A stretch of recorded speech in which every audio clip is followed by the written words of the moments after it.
see what we tell y'all. We be telling y'all that black women, they've been divested for a long time and they ain't getting nothing out the shit. All they getting left over, like Dennis Sperling told the little chick wearing a Confederate mask on her face, all y'all doing is taking that dysfunction over there to the white community. Y'all going over there having children out of wedlock by Brad Mitchell and Rodriguez Flores.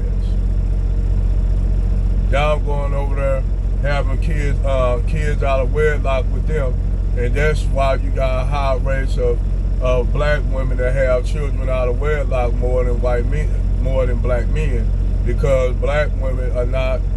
They ain't having a lot of sex with black men.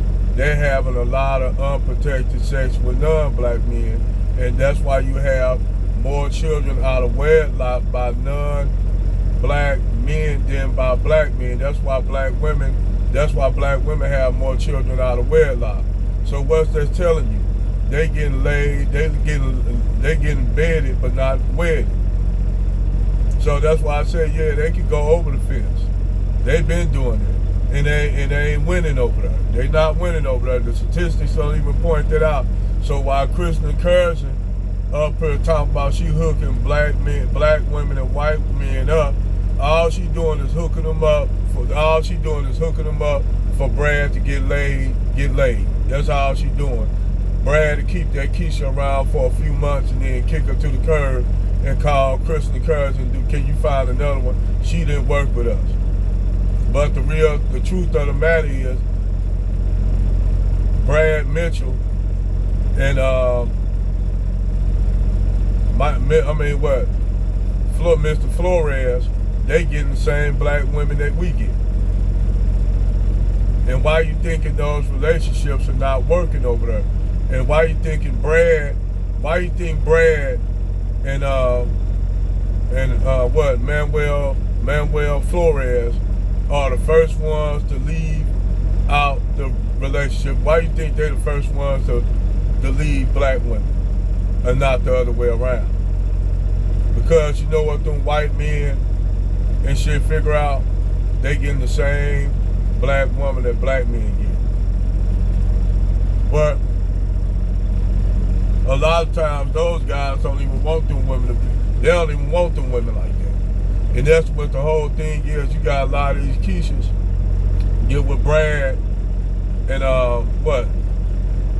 Manny Flores.